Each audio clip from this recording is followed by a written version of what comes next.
I don't like kids. I can't relate to a 2-year-old. I just seem arrogant. Get on the phone, I'm like, hey, man. Everything the light touches is yours to steal. If you take a man fishing and drown him, he would never ask you for a piece of fish again. Nobody invited me to shit. Then our grandkids will know we were pieces of shit. Live from my grandmother's basement, we are the only Chris Gethard Presents podcast. I'm Emily Pineapple. And I'm Forrest, the keeper of the Canon. And are we on iTunes yet? No. When we're on iTunes, will there be a record of us having not been on iTunes? And so people will be listening and they'll be like, wow, they weren't on iTunes by this episode? I mean, because we're what do you mean by a record? This will be the record. The show will be the record itself. There won't be any indication on iTunes that we weren't on because all the episodes should be there. That's kind of beautiful. I know, right? We are the record. It's the American story. We can rewrite our past anytime we want. And we're going to get a little bit into the American story today because we are talking about Monroe Martin III on episode 305, System Failure of Chris Gethard Presents, airing December 11th, 2019 at 8 p.m. Pacific Standard Time. 11 p.m. Eastern. Fuck Eastern. Best Coast, West Coast. I'm really excited Best for... Coast, West Coast? Best Coast, West Coast, East Coast, Least Coast. Ha-ha! I don't always hear Least Coast, but I always thought that was the natural complement. And on this episode, System Failure, Monroe will interview people who have been in or worked around foster care, and he knows from firsthand experience what the system is like because he grew up in foster care. And originally this was going to air earlier in the run of CGP, but they pushed it back for the holidays and replaced it with the Complaint Box. The cast will include Chloe Hillard, a comedian and author of Fuck Your Diet. She was also on the most recent episode of Monroe's podcast. No Need for Apologies. Yes. Someone got it wrong on something, and the wrong one was popping in my head, which was like, no apologies needed. Hey, don't apologize, Forrest. Thank you. I won't. Never again. Never again. And when Uncle B asked Monroe to explain this episode, he told him that it was like the Larry Sanders Show meets Mr. Rogers. And that is, and I already was excited because Monroe's really funny, but that description, like, I am anticipating this episode so much already. For the uninitiated, Uncle B is the Bryson, the social media guy for CGP. Find him on Discord. And also, the Larry Sanders Show was Gary Shandling's HBO show, which was like a behind-the-scenes fictional version of a Tonight Show kind of style late night show. And then Mr. Rogers is, of course, Mr. Rogers' Neighborhood, which on some episodes to sort of go deep into a part of society. Like, how is this made? How does this work? Fun facts, I have not seen either of those shows ever in my life. I'm not surprised you haven't seen Larry Sanders Show because adult HBO comedies aren't really your bag. I saw it late when syndication after Letterman. I'm surprised you haven't seen Mr. Rogers. I was only allowed to watch the Disney Channel. I know, but Mr. Rogers feels like he's even like more wholesome than Disney, so I thought he might be the exception. But to get to his channel, I would have to scroll through the other channels. I mean, I definitely saw Mr. Rogers at a point where I was not working the remote control. Well, regardless, we will be able to see Monroe Martin's version of that. His bio from his website, Monroe Martin is a rising comedy star who mines his laughs from life experiences such as growing up in foster care and bouncing around from one dysfunctional family to another.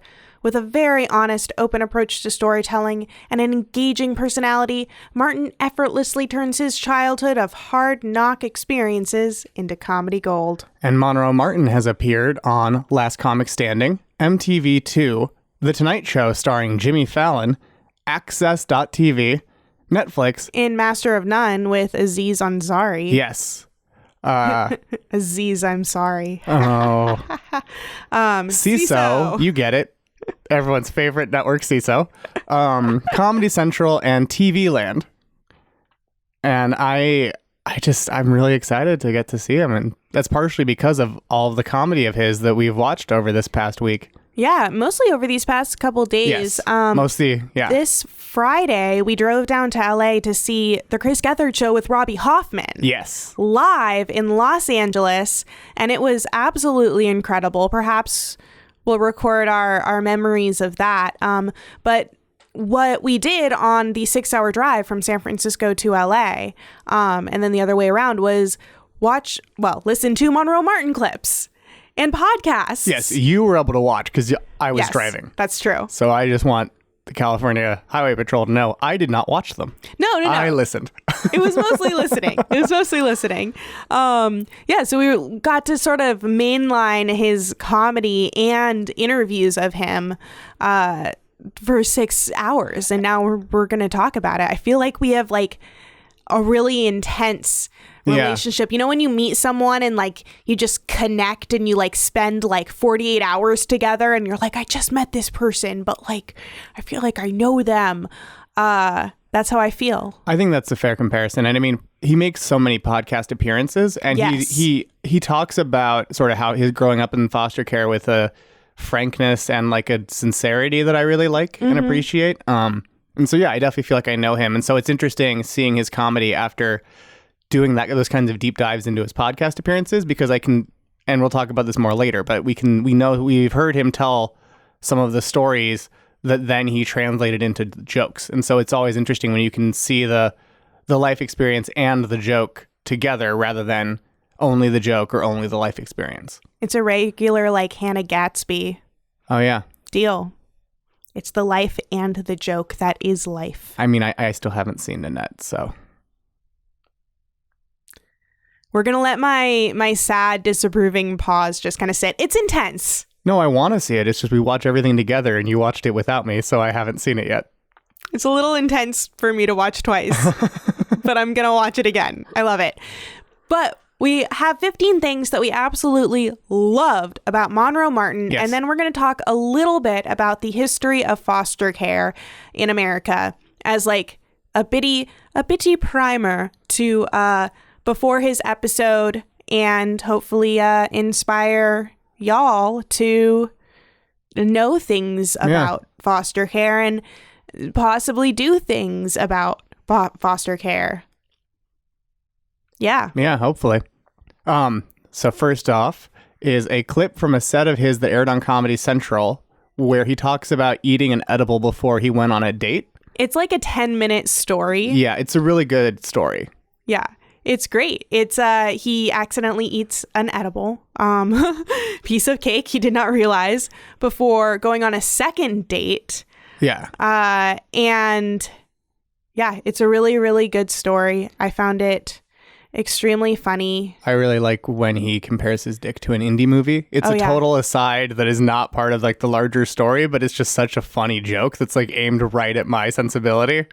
He also does a really cute take on the like who pays for the date bit that we, it's all over the place, but I really liked his performance of it, especially within the context of like him being super baked on this date. Yeah, and it's always cool to see comedians work with a premise that sometimes, because like it's a standard. There are standards, yeah, and it's always you always can learn a lot about a comedian by seeing how they handle those standards, and so it was really cool to see his version because he, like as you're saying, he just performs it so well. Yeah, there was a lot of physicality involved in it, and he goes to a lot of fun, like absurd places with it, like the idea of like if you ask someone to go on a date, like you should pay for the date, like what could you have done? And then he has some fun things about going there, so check it out. Yes, do it. He ate an edible accidentally before a second date, and you want to hear that story. And then the second one is his set from Last Comic Standing, where he talks about a lot of things, including growing up in foster care. And in this set, he talks about his first foster mom was very Christian, and that goes into some really funny directions. Yeah, but also a total drunk. Yes. Which was great. And yeah, in the clip, Damon Wayans, I don't know who that person is. Oh, he's a comedian. He was on In Living Color. He's like the eldest Wayans brother. I don't They did. The Wayans brothers had a show on the WWWB. They did White Chicks. Oh, scary movie. Oh, hey, I know those things. And he had Damon Wayans also had he had a show called Waynehead, where he was like a kid with a big head who was named Waynehead. That's kind of hilarious. And then he also had a show called My Wife and Kids, which was like a very like standard sitcom type of setup. But he's like a comedy legend. He'll drop in at clubs and just gets to go on when he wants to. And he complimented Monroe, saying that Monroe is what comedy is supposed to be because of how Monroe uses comedy to make people laugh at the dark corners of his life.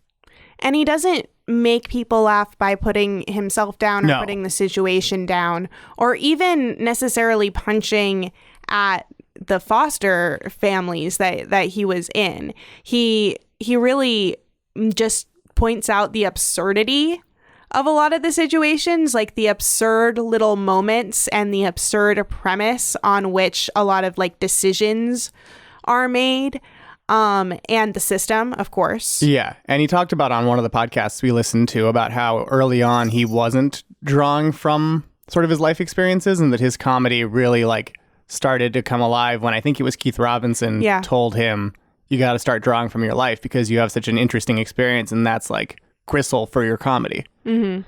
Yeah. And it is. I mean, he's so good at handling those kinds of those situations that with a lot of empathy, but also a lot of like take no bullshit. And I think that's a unique combination because there's a lot of comedians who are take no bullshit, but their jokes aren't always rooted in that empathetic sense that all of his are. Yeah, and I feel like that's what connects him a lot to Gethard and the way that Gethard talks about the things that happen in his life, like, and his feelings. How Gethard will just like take you to a kind of sad place and then bring it back with something like super random and absurd and then show you how those connect. So he like builds you a little ladder out of his depressive little hole. Yeah, no, I think that's true, and I think that's one reason I thought it was interesting that Monroe highlighted his vulnerability in the like animation that plays before his YouTube videos. Yeah. They're pretty new. So like his YouTube channel has, I think 5 or 6 videos and he has like this cute little intro with his face and it's all colorful and it has like the topic of the joke, like talking about foster care, talking about first dates. And it highlights some of his features, one including vulnerability. Yeah, and you can also see those videos on his Facebook page and all over. A lot of his videos are dispersed. Yeah. Like on YouTube, if you just type him in, you'll see like a bunch of random ones. Like if you scroll a bit, you'll find his page. But there's a lot of stuff that's just like on Facebook and Twitter. Because a lot of it isn't stuff he's uploaded. It's like, oh, the club uploaded a footage of his set to promote themselves their own club. And also just they attract him. To attract him and show off how good he is, because I think that's probably part of their whole come here thing. and see this great person. He was on a show and behold how good he is. And then his Tonight Show set is up and his Gotham Comedy Live set is up. And so, but it's relatively recent that he has been able to centralize them. And I hope that all goes very well for him.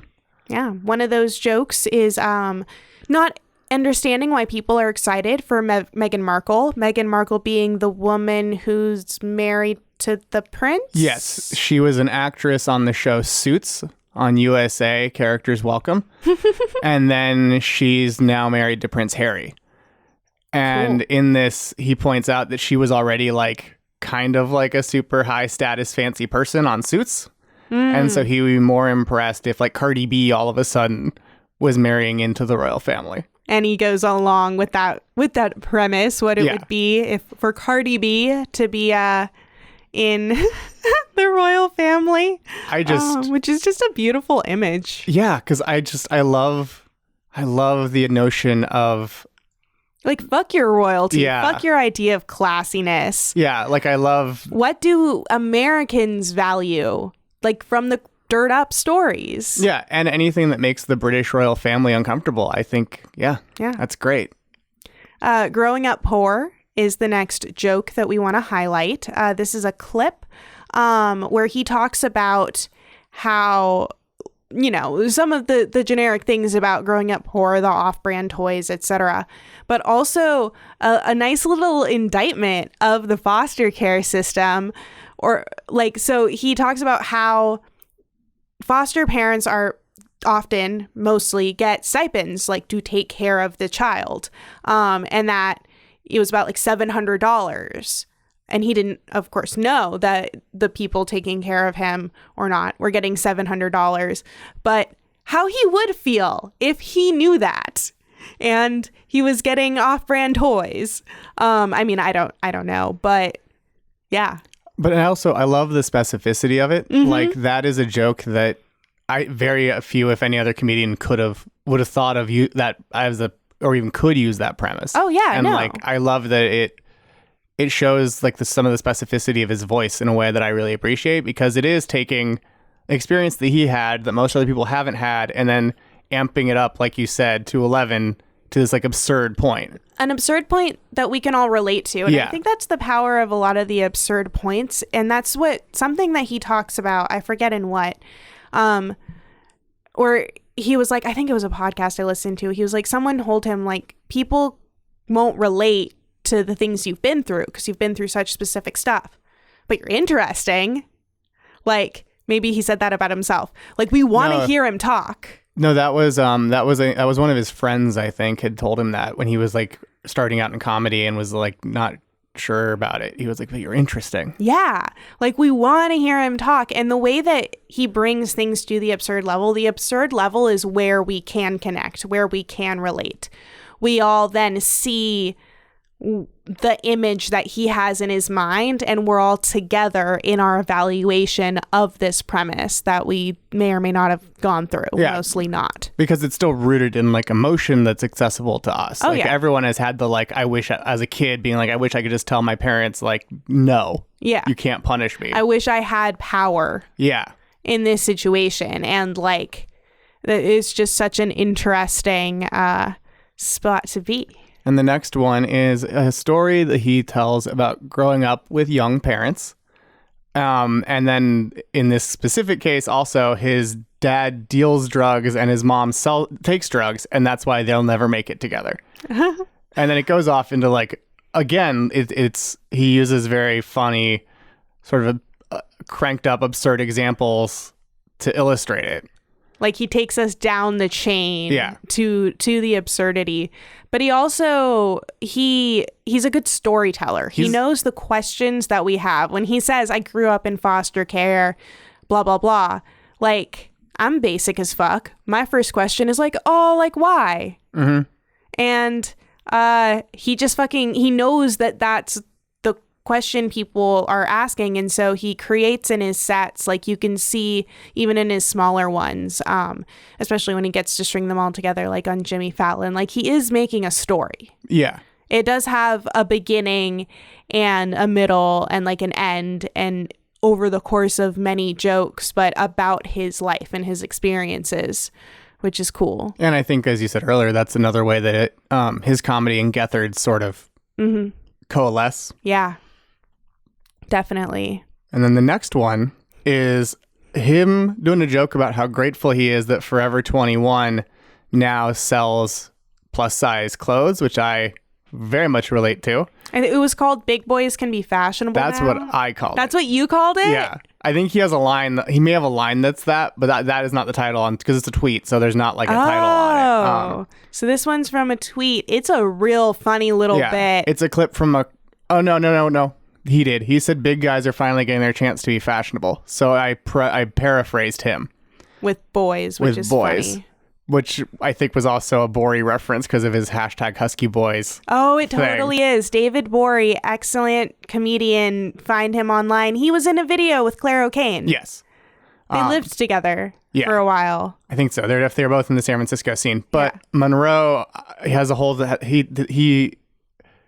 The way in which he makes fun of like plus size stores and how bland and generic clothing for bigger people is just so good. That's like your area of a special interest. The way that like gross period stuff is mine. Like, No, it's true. Give me a real like grotesque like fucking vulgar joke about vulvas and I'm fucking there, like lay up on my ass. And like for you it's like, tell me about how much it fucking sucks to not find clothes in your size. That's it's partially, yes, I do. That is like a premise I have a definite weak spot for, because I've gone to many a Uniqlo and many a store and been like, oh, this is a cool pattern. Oh, you don't even make it for me. But especially as a kid, like it is a specific experience too. Being a plus size kid. Though as a husky boy, I didn't really, and that was how I identified as a kid. I was like, no, I'm husky. I love that. I think I was explicitly told that at some point, like, you're husky. You're not big. You're husky. And I'm like, okay, cool. I'm a dog. Like, sure, man. I don't know. I still made some. There shouldn't be shame. No, there shouldn't be. I still found some pretty fashionable things, like a shirt that looked like it was made of green marble. Wow. That's some peak boy childhood right and there. And like a t-shirt with a wolf on it. Oh, I had a t-shirt with a dragon on it. I didn't have a dragon. I only had a wolf. I had a fucking dragon because I'm cooler than you. So the next thing that we have of Monroe Martin is the Foster My Education project. He was in an ad for them. He's in a lot of their videos. Yeah, he's in a lot of their videos. So Foster My Education is like a hashtag thing. It's a series. It's a series produced by this group called Children's Rights. And they're really awesome. We like checked out their website. They're a group that uses strategic advocacy and legal action to make reforms in the U.S. foster and welfare system. And it started as a project of the New York Civil Liberties Union, and then eventually was a project of the ACLU, the American Civil Liberties Union, before in the mid-90s becoming its own organization just to do this full time. Yeah. So basically what they do is they will go to specific states and areas and they will find spots that are missing in the system, like kids being moved from school to school to school and then like not being able to transfer their credits and then like not being able to get into school, like holes that people don't notice. They collect all of the cases of that, like they collect people's stories. They advocate for the specific kids, but then also like will put them all in the kind of lawsuit that forces the state to change their system, that forces legislation to be written, not just providing individual justice, which is of course extremely important, but sticking it to the man. Well, I mean, and I'll be honest, I honestly didn't realize how much reform was needed before hearing Monroe's stories. Really? So like, I mean, I knew stuff was needed. I knew reform was needed, but not I didn't know the extent. No, I didn't know quite how bad. Like I knew there were problems, but I didn't know how bad it got. And it's also the holes that you don't really think about. Like everyone thinks like, okay, like, abuse. Yeah. Yes, neglect. Yeah. Yes, violence.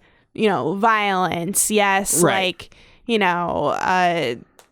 institutionalization, etc. Right. But you don't think of things like, oh, like they're not allowed to be at the same fucking school. Right, yeah. And they miss like 5 weeks of school in a year. That's so many weeks of school. It's crazy. And then that causes people to be held back. It causes people to lose faith in their education. If they have like dyslexia or ADHD, I would have fucking failed. Oh yeah, no, it would have been terrible for me.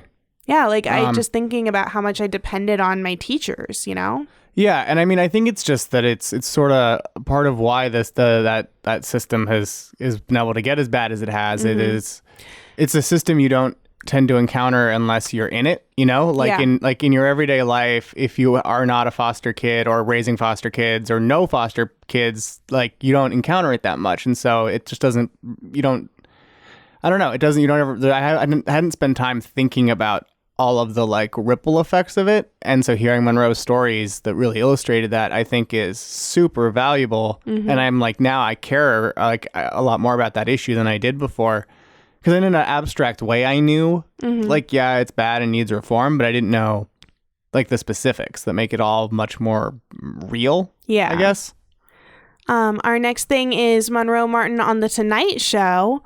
which was a really fun set. I loved this Much set. more on the side of like the absurdist jokes. Yeah. A little more broad Tonight Show, but he talks about being ignorant of geography, about GMOs and, why they are in America and not in Europe. Yeah. There's just like a one-liner that I do want to read to like incentivize people to like definitely check it out, because this set is, I think, a really good way to get a sense of his comedy. Where he says, "I don't care if my chicken went to college or liked poetry." And it's in relationship to the GMOs and everything. It's like, he knows GMOs are bad, but he doesn't care that much. Right. Yeah, I thought that was pretty great. Then we have Monroe Martin on Gotham Comedy Live, where he talks about, when he has sex for the first time, getting older. It's also a really nice, well-rounded set. Yeah. If you're only going to watch 2 of the videos, I think those 2 are the best, just because they're full sets. And so getting to see how all the jokes flow is really good. And I think will give you a good sense of how talented he is, because that is one of the things he's exceptionally good at, is the transition from joke to joke and story to story. Like, it all feels very effortless. Yeah. We have another little joke bit of his from YouTube. Monroe Martin didn't have friends growing up. I loved this clip. And it's fun. It's about how a foster mom who was a gossip made it hard for him to make friends in his town.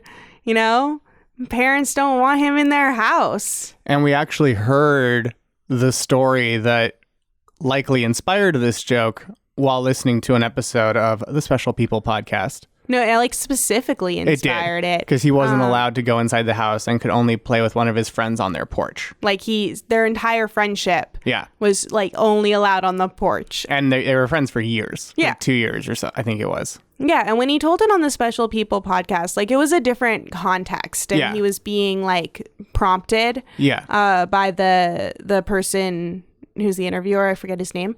But it's very straightforward. When you're a foster kid, people are suspicious of you. They think there might be something wrong with you. Parents didn't want me in their house. They didn't want me to be friends with their kids, who's this weird boy? But then in the joke, it's a lot funnier. And it was really cool getting to see both of those, I think. Yeah. Because you don't, like I mentioned at the top of the show, you don't always get to hear that. It was based on something that happened in their life, but getting to hear both so close together was really cool. And it's cool seeing how he filters his experiences. Yeah. Which is fun. The next joke, Monroe thinks technology should be able to predict your baby. He tells a joke about how he thinks it's ridiculous that in our age they still have to stick a cotton swab up your hoo-ha. Your hoo-ha to do a lot of this stuff. And I like how you got you're do I say vagina? Do I say vagina? Did I? Do I say vagina? I let you say that. I don't say that word. You're the sexist. No, I'm just a prude. No, but it's a very funny joke that, and he goes into parents' expectations and all that, and what could happen if that technology where you could know your kid's job, height, and everything before they were born. So it's a very fun, Gattaca-esque joke that I really liked. Oh, yeah. I did like that part. The next one, Monroe had to see a therapist, talking about how ADD is a superpower for him and the experience of being an ADD kid. I loved this. In therapy. That spoke to me. Yeah, me too. That spoke to me. Next joke, kids are useless. He talks about how kids, he doesn't like kids and he doesn't want to hang out with his nephew because he's not a person yet. He's too young. He just came out of his sister. That's gross. That's the second kid. Oh. Because the second kid was just born and she was like, come see the baby. And he's like, I don't want to see the baby. It's still a baby and I can't even talk to a 2-year-old, which is excellent. And then the next thing is his podcast, No Need for Apologies, where he and Derek Gaines talk about various topics with fellow comedians, including Godfrey, Mia Jackson, and Dulce Sloan. Which is awesome because I fucking love her. They're all great. Today I listened to the latest one, which had Chloe on. Cool. where they talked about a lot of stuff, like including the time she hid in someone's basement. So she had sex with someone, heard a knock on the door. He was like, get in the basement. And she hid in the basement. And it's an amazing story. So I'm not going to. Oh, I want to hear it, though. You'll have to go listen to the podcast. But you have to say, because that's a long podcast. I didn't have time. That's true. Okay. I was listening to the Dolce Sloan. Basically, she ends up trying to determine if the woman who came to the door is still dating him or what. And it's unclear based on how they're acting. And then like the next day, the guy like hit her up and was like, hey, how are you? Well, first of all, like an hour or two after she left, the guy hit her up, was like, are you still in the basement? And she was like, no. And it was a pitch black basement. It wasn't like a lit, finished basement. It was like the unfinished creepy basement. Ass basement. Yeah. It was not like my grandmother's basement, Right. in which we record and live. Yeah, there were no podcast studios in that basement. And I really want to listen to her book or read her book now because it sounds very fun. And it's it's Fuck Your Diet. I read about it in a fucking magazine. Yeah, I think I'd read about it on some comedy site before too. But it sounds like a really good book. Yeah. She didn't talk about sex that much in that book, but on the podcast, they all talk about it quite a bit. And apparently her and Monroe were actually roommates when that story happened. Oh, that's great. I have to listen to that one. Yeah. The next one, the last thing in our 15 things that we love about Monroe that we were able to find is his joke, I'm not freaky, where he talks about why kinky sex is not for him. It's a good little short one. There's a lot of reasons in this joke, but they're all very, very valid and very good. Yes. If you want to hear some interviews of him where like he's really just talking about his past and his history, not just like being hilarious with people on podcasts. We listened to a great one about, Love After Lockup. Oh, yeah. These girls do this podcast, which I think I'm just going to listen to now, where they talk about the episodes of Love After Lockup, which is about people who date people in prison, like specifically like try to date prisoners, not we're dating someone who then was in prison. And this is Pod After Lockup, is that podcast? Pod After Lockup. And so he's on one of the episodes and it's really fun. He's on episode 16, Finally a Black Friend. Guess who the black friend is? The interview ones are a Special People podcast, as we mentioned, and Brightest Young Things. Well, Brightest Young Things is an article. Okay. It's not a podcast. That makes sense. I remembered reading an article from this list, and I was like, where is it? Yeah, and then Brightest Young Things has featured other CGP hosts before, too. They sort of just try to chronicle people doing cool stuff that you may not know about. It's great. It's like there's links. So it's like it's partially like a video dump where you can just like watch the videos as you go down, but it also includes like funny tweets. And yeah, like there's a version of the dick pic joke that I referenced earlier on that was an above average video in that article. There's some about his parents. Like there's all the videos in here are great. Yeah. So if you have like, if you only want to click one link and like get an idea of who this guy is, Brightest Young Things. And they even it also includes another link to a long form interview he did on the In the House podcast. Oh. And now, since we've come to a pause on Monroe, I put together a little like history of foster care in America. So I figured we could just like chat through each of these little nuggets of information I put down. So the thing that I thought, first off, that was really interesting is the foster care system was an offshoot of this thing called the English Poor Law in 1562. And it's the stuff of like terrible Victorian novels. The law permitted well-to-do families to take in poor and or orphaned children to use them for service until they came of age. That is real your weird. scullery maid. That is your like extra pair of hands. But then I think back to like all these books I would read as a kid with like fairy tales and medieval times, and like I'm like, oh shit, there's so much of that. Yeah, I mean, like kids being servants in like the rich ass person's house, and then like the rich ass person is impressed by how smart they are and like adopts them. Like that's all that was. Is this awful thing.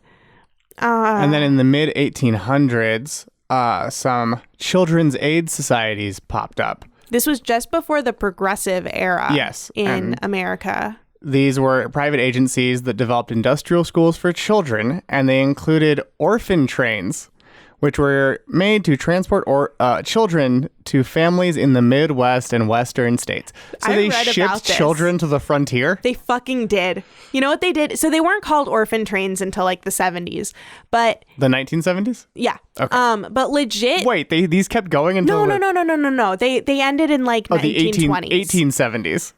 No. In the Oh, and then 1970s, they started calling them a that. book was written Okay. about them. I thought you... Oh, geez. I'm and glad. so then his like people when talking about Yeah. them called them orphan trains. Okay, They were called okay. like mercy trains or whatever the fuck. But basically this one dude whose name I did not write down, he ran some industrial homes. Like he ran like homes for boys. Right. Essentially, like for orphaned boys where they could like live and eat and like, you know, he would train them and stuff in jobs. This was in the 18 whatevers. Yeah. And then he's like, you know what? I think that city life is evil. I think that it's evil for these kids and we need to ship them out to farms where they can be good Christian boys and learn Christian hard work and things like that. So it was mostly boys that were getting shipped off. They didn't end up going too far.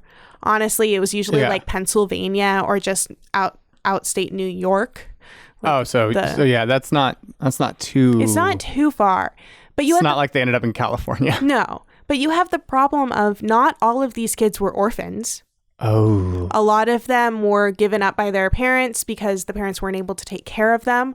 A lot of them were just like had family in New York and like didn't really realize that they were being put on a train to go like very far away. Yeah. A lot of them were primarily just like used for labor, you know? Like they were sending labor to a fucking places that needed labor, like the West was being settled. And of course there are wonderful instances where people just like wanted a kid, but it was not regulated. You know, it was an early thing. Yeah. I suppose I shouldn't shit on it as much because it's not like our system is like exceptionally much better. No, but I mean, it's still worth highlighting all those aspects of it. Yeah. And it was, they were sending them out there less because they were worried about the kids being mistreated and more like this sort of underlying concern that growing up in poverty in cities and like the changing economic structure of America. So you can sort of see the kind of back response to that. Like, no, we need to go to the farms. Yeah, it's very, that's interesting because it reminds me a lot of like the attitudes that you did find in the 1970s with like the back to nature, like escape the city, urbanization is inherently bad. Yeah, that's actually really interesting. I mean, it wasn't generally forced on people, but you know. And this was around the time, and had been happening and still happens, where you see with like the Native American children and indigenous peoples all over the place where they're just kind of like taken out of their families and sent off to become white, culturally Protestant white, because that's important. Yeah, no, I mean, of course, I knew it was only a matter of time until American history and race, as always, tied together. But to go back to the point about how the sort of exiling to the country part, that's part of Monroe's story too, because he was sent off to that place where they had bison and he had to milk cows and all that stuff. So that did continue. Yeah, that was a big institution. Yeah, the idea that people need to be in nature doing naturey things is important for their moral growth. So this next point is also just crazy to me. I know, right? That Henry Bergh, the head of the American Society for the Prevention of Cruelty to Animals, established the New York Society for the Prevention of Cruelty to Children in the late 1800s. Like, first that's just crazy. Came animals, then came children. Yeah. I mean, you see it in this fucking city. I'm not saying people I don't like have.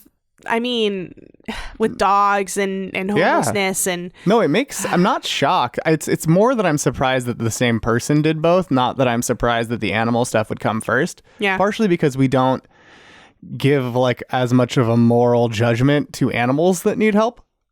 I suppose. And they also, I think it's because they provide value to us without talking back for the most part, honestly. They're not their own persons. No, that's true. Like, I like having a cat because he's close to being his own person, but still he entirely depends on me and I keep him at my will for my comfort. I mean, in the cruelest of terms, he does love us. Sure. But I mean, I also think, I don't know. I also think the thing is also like if you see a stray cat, you're like, oh, that cat is like a victim in a way. Like that cat needs help. Yeah. Whereas especially in like the 1800s, poor people, they were like, well, why did you make the decisions that and have you end up here? Yeah. It's like, well, I'm not allowed to own property. So I am a literal child whose parents died of typhoid. Yeah. But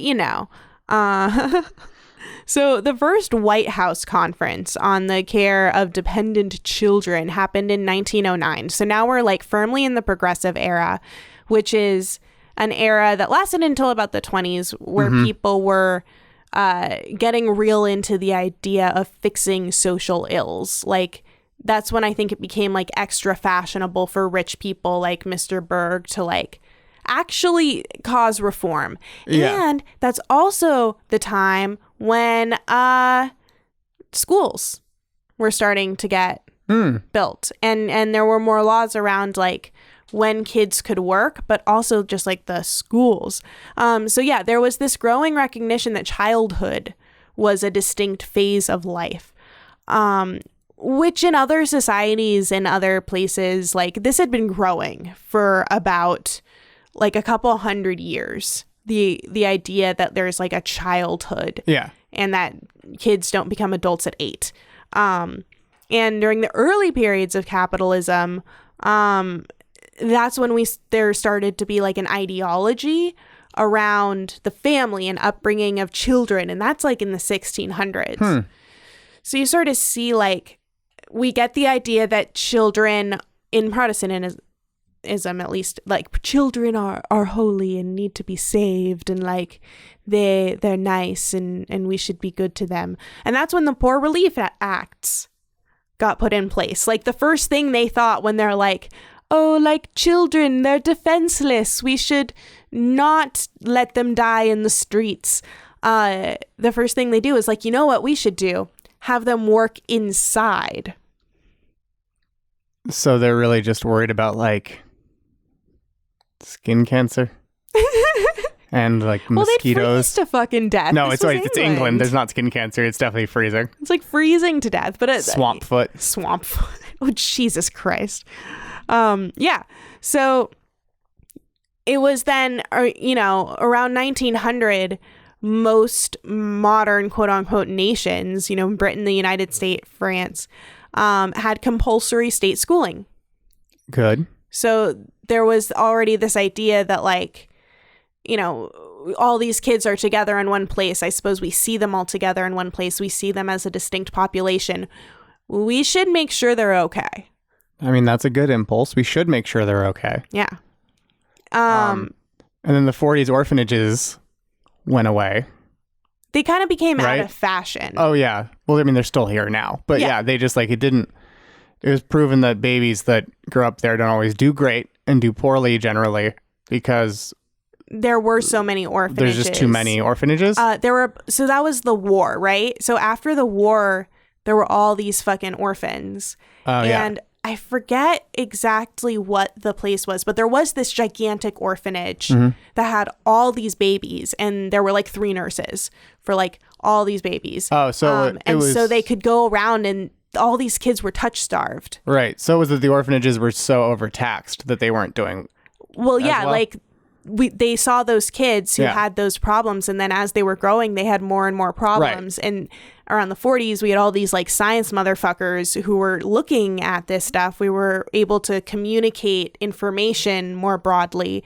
And so we were able to see like, oh shit, like these kids are doing terribly. They need to be held. Like they need to be socialized. They should probably be in a family instead of like a factory like orphanage. Right. That makes sense. And so they're able to communicate that all over the place. Everyone's like, oh yeah, no, that's a bad idea. So that's when orphanages were falling out of fashion.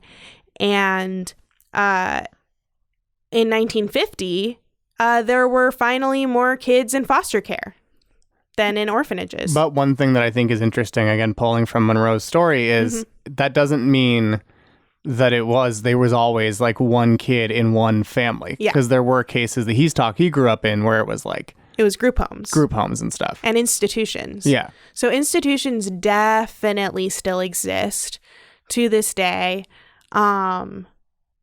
It's, it's a whole thing. And that was something I hadn't really necessarily realized before his story. Like in my head, when I pictured foster care, it was always a much smaller scale thing. Yeah.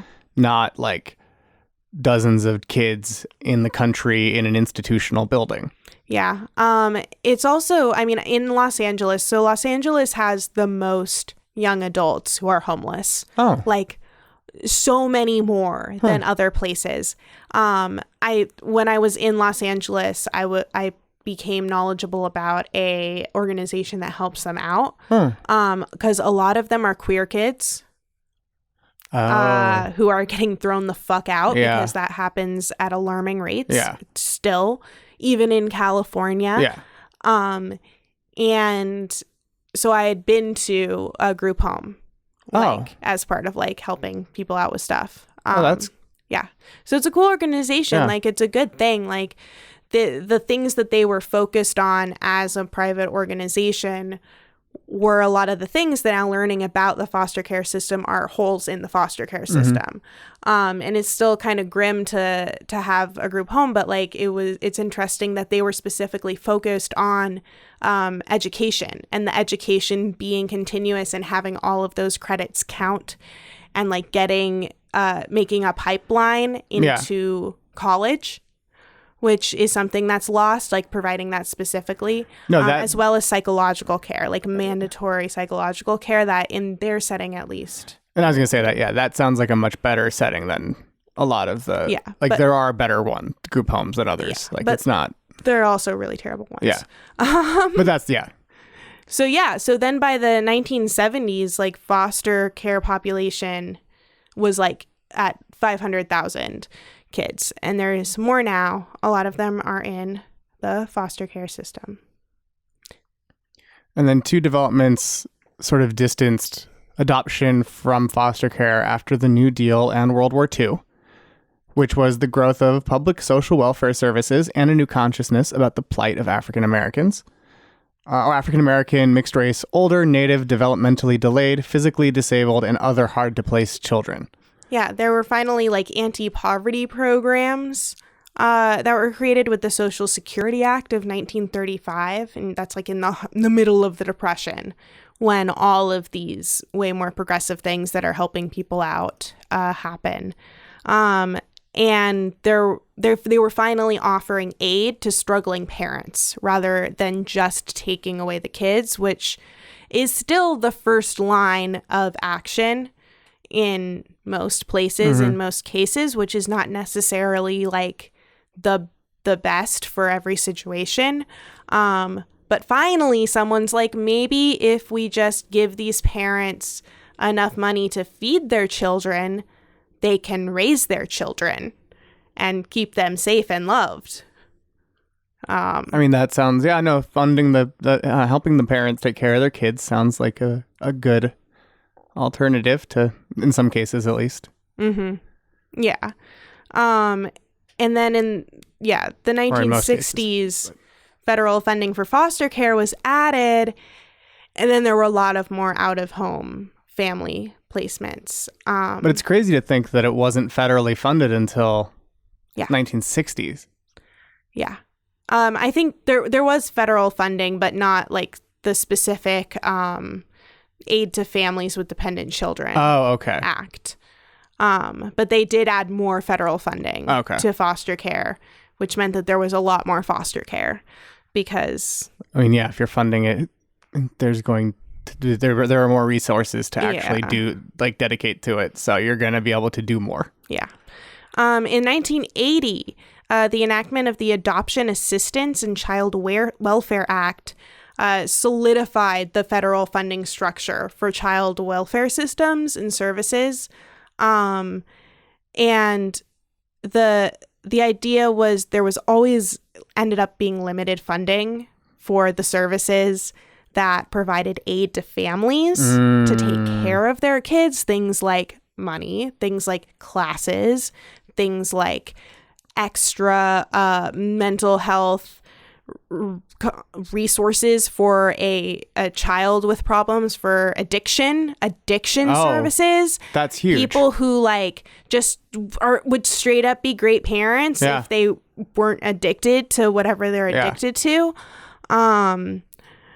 And or whatever, who would want that. So the funding for that was always limited because the government is mean.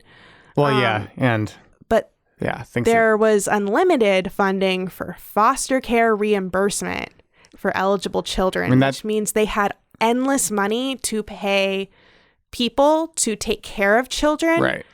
But not endless money to give parents to take care of their own children. That is a real weird incentive built into that system. Yeah, I think that's really strange. And I understand how that kind of legislation would happen in America.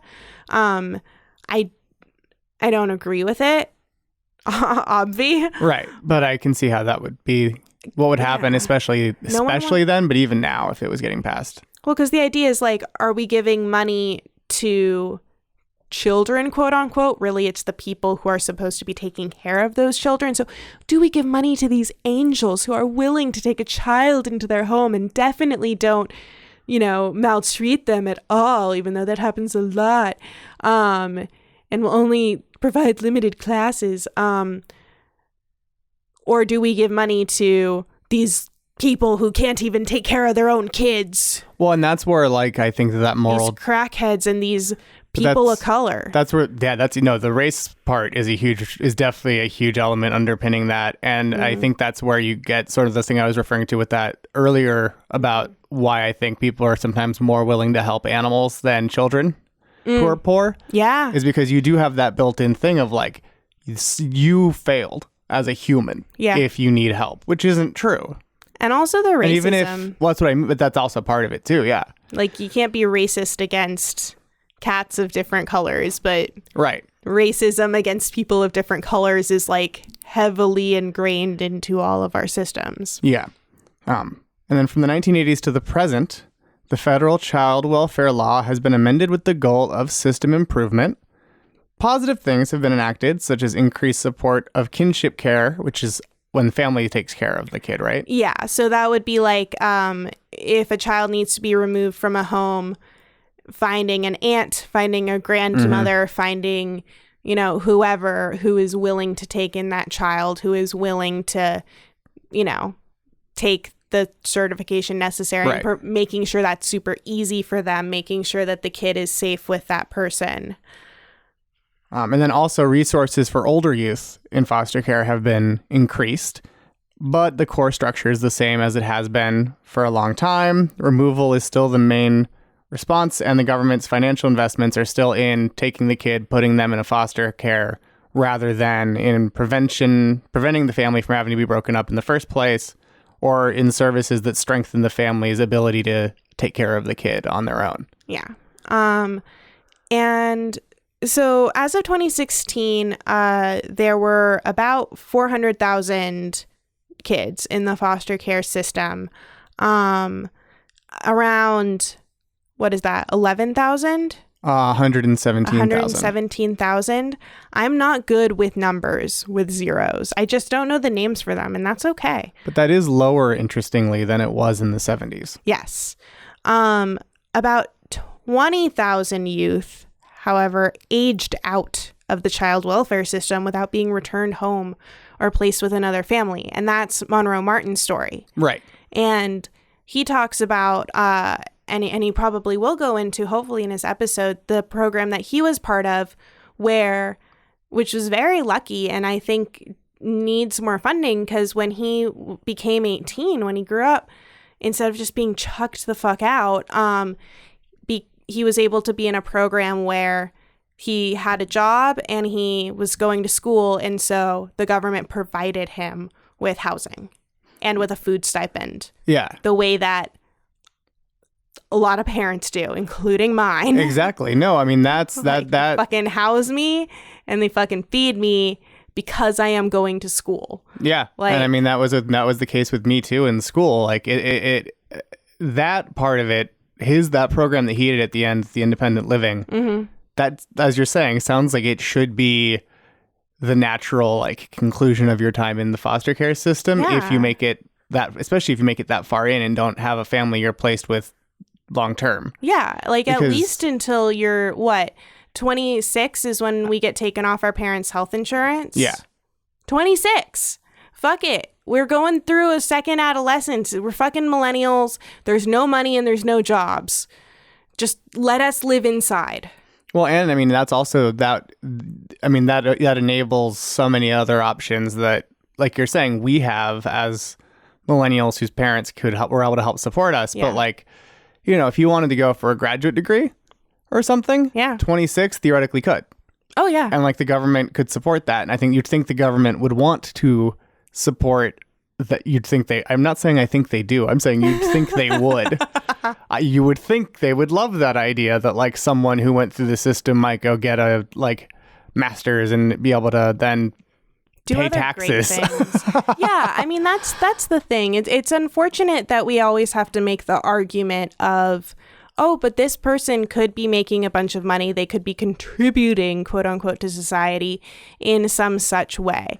Like, in reality, like all people have value unto themselves, like disabled individuals, people who can't work, people who just don't want to do the kind of job that, quote unquote, gives back to society. And to clarify, I'm just saying I think that's why the government would want to support it. I think it should be supported because of a much more fundamental basis in human dignity. Yeah, exactly. But I do think it's interesting that like wrapped up in this system is how we move our money and how we bestow money on people based on the idea of deserving or undeserving. But that's why I think it's especially interesting where this system started, because its roots go back to at times when that was just as fundamental, if not more. It was a slavery system. Yeah.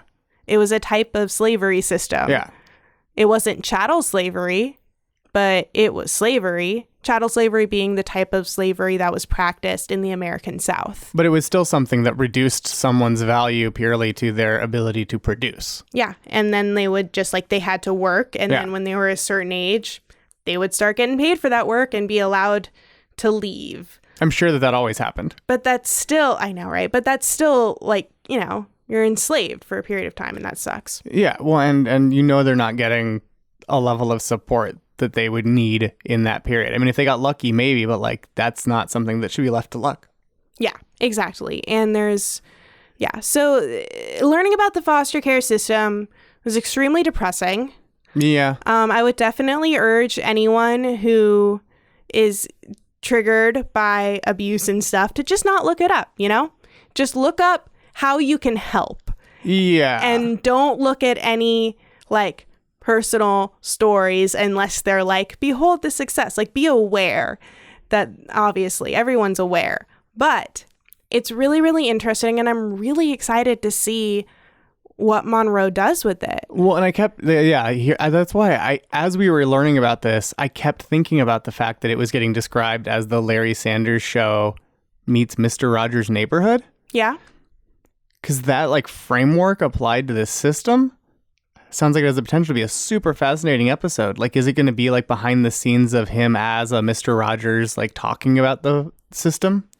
I think it might be behind the scenes of the system, but with the empathy of talking to people in the system. I think that sounds likely. The Larry Sanders thing is what's really throwing me off, because that was like satire on entertainment. So maybe it's satire on the industry.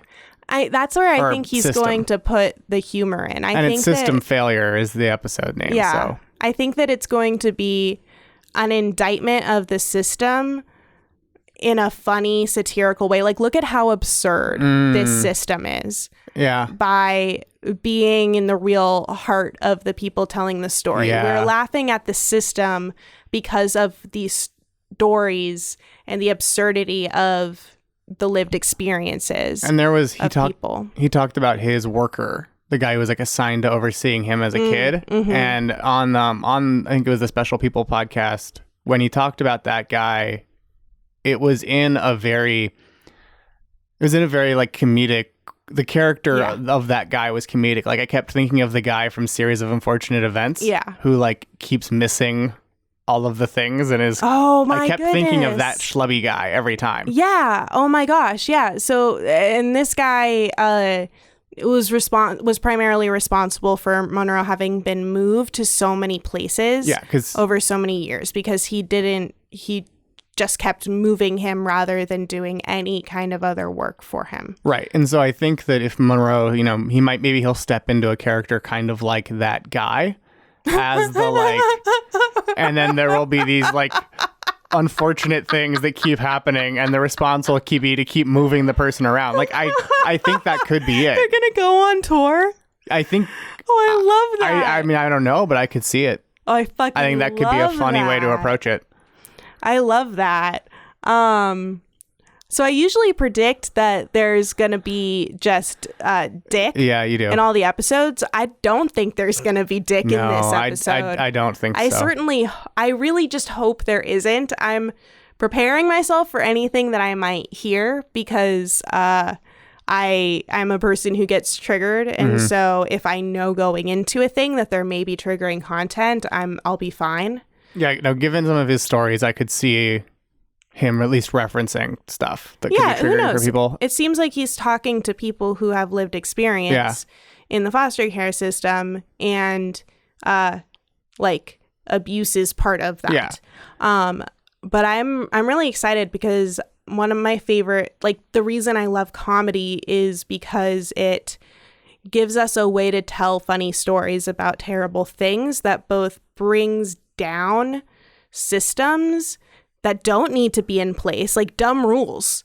It's dumb rules that don't make any fucking sense. And the way you destroy them is by laughing at them. Yeah, no, that's also one of the things I love about comedy. And so I'm really excited to see Monroe's episode because his comedy is going to, I think, be right up my alley and my interest in when it gets socially incisive.